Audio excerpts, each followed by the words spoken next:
saya akan berikan kepada siapapun yang bisa menunjukkan kepada saya satu ayat Al-Quran atau satu hadis yang berbunyi dilarang mengucapkan selamat Natal.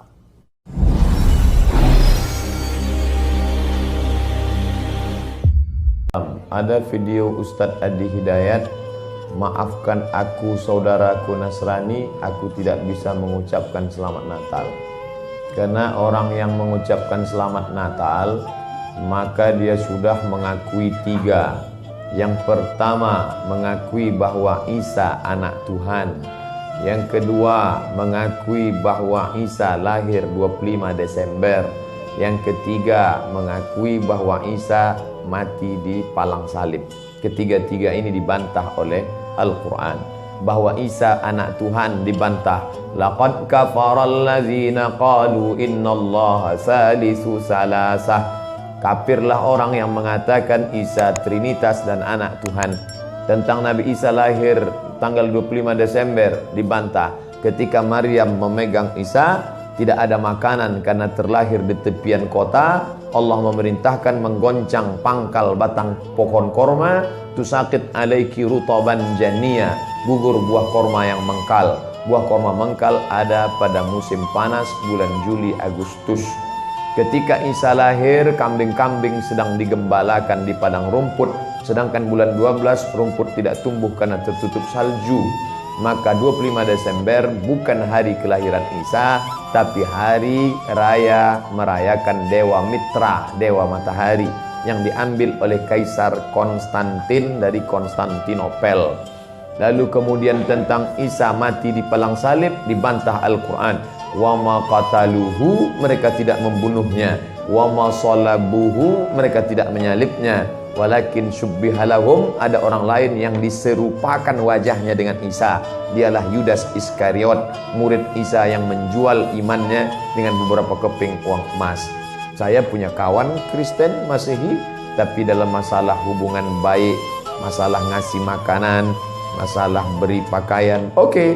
Tapi kalau sudah terkait dengan akidah, wala ana abidum ma'abadtum wala antum abiduna ma'abud lakum dinukum waliyadin. Tentang masalah tahun baru, apakah 1 Januari itu bersih, tidak ada hubung kait dengan agama? Maka tidak benar. 1 Januari 2018 Masehi, seolah-olah Masehi terkait dengan Al-Masih Isa alaihissalam. Itu kalender dibuat oleh Kaisar Julian dari Romawi kuno. Kaisar Julian membuat kalender, maka dibuat nama dia Kaisar Julian, maka disebut Julian kalender. Lalu kemudian Julian kalender dibawa ke Vatikan, dirobah oleh Kaisar Raja Pendeta Paus Vatikan bernama Paus Gregorius.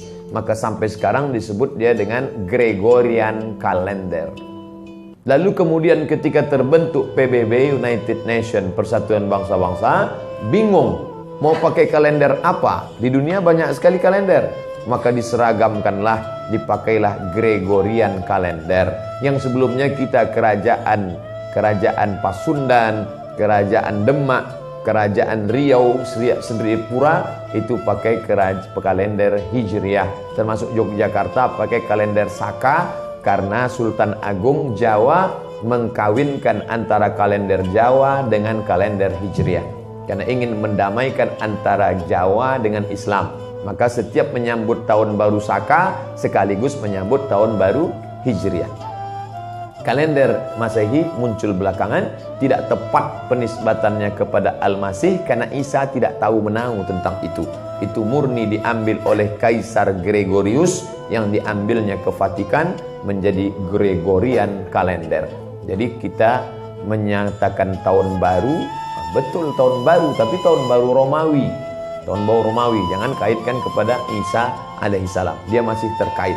Adapun tahun baru Jepang tak ada terkait dengan akidah. Nah, ini tahun kalender yang baru. Tidak meyakini bahwa dengan kalender yang baru ini nasib berubah menjadi baru. Siapa yang asap malam itu paling banyak mengepul ke atas, maka rezekinya yang paling murah. Lalu membakar ayam sampai 2000 ekor. Nah, oleh sebab itu saya anjurkan anak-anak muda, remaja-remaja masjid, tanggal 31 malam tanggal 1